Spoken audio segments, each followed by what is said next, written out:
All right, what is going on, guys? If you're watching this, you're probably either interested in the workout Murph, you plan on doing it, or you're just curious what it is. So what is Murph? Murph is a hero workout. This is designated to Lieutenant Michael Murphy, who was a Navy SEAL who passed away June 28, 2005.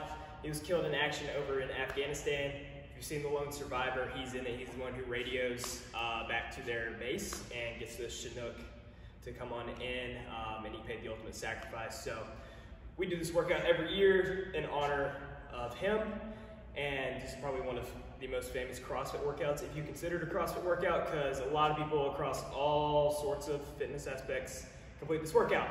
So what is Murph? Murph is 1 mile run, 100 pull-ups, 200 push-ups, 300 air squats, and finishing with a 1 mile run. A lot of people wear a vest. At the games, guys wore 20 and the ladies wore 14, I'm pretty sure. They've done it 2 different ways. The RX written way is with a vest unpartitioned. So what does that mean?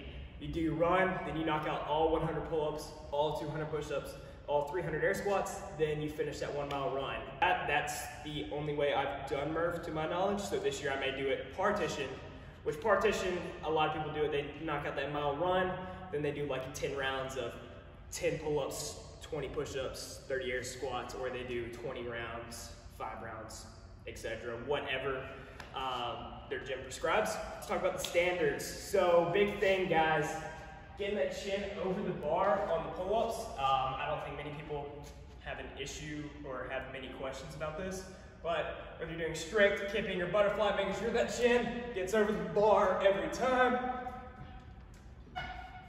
Push-ups is where most people have most of their issues when it comes to holding the standard.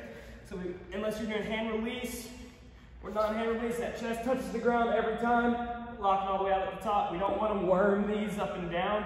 We want to have that chest touch the ground, fully lock out at the top. If you're doing hand release, hands flash up off the ground, same thing. Notice how I'm not breaking at the core. I'm staying nice and level the entire way up and down. Air squats, people tend to, I guess I want to say, cheat these when they get a little tired. No hands on the hips, guys, when you're doing this. All the way down the parallel, locking out the top. As you get tired, squeeze those glutes. As you're coming up, it's going to help you rotate those hips forward.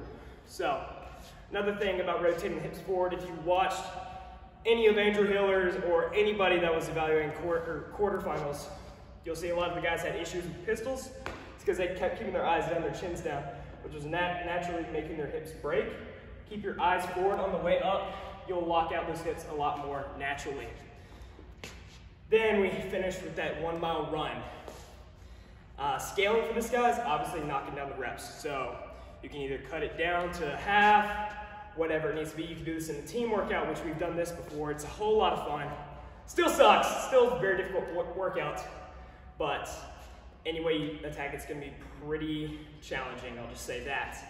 Loosen up those calves. You don't want to cramp up on either of the runs. It'll be pretty bad, especially after all those air squats.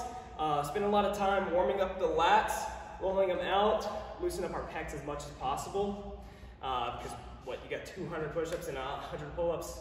Got to stay loose for that. And preparing the day before, try to drink as much water as possible the day before. This is what a lot of people have issues with, especially if it's going to be hot like it is down here in Georgia or humid. You're going to want to drink as much water as possible, stay hydrated so you can attack this workout to your best capability. My tips for this workout, do not go out hot. If you PR your mile on that first mile in Murph, you're going to be hurting about 25 pull-ups in, and the rest of the workout's going to be a nightmare for you. If you're doing a vest, stay in a certain rhythm. So what I like to do, if I'm doing sets of 5 push-ups, I'll knock out my 5, I look at the clock, take 5 seconds, try to stay calculated as possible. Other than that, guys, just have fun with this workout. Let me know how you guys are going to attack this workout, and then when Murph comes around, I want to hear how all of y'all did. Thanks. Peace.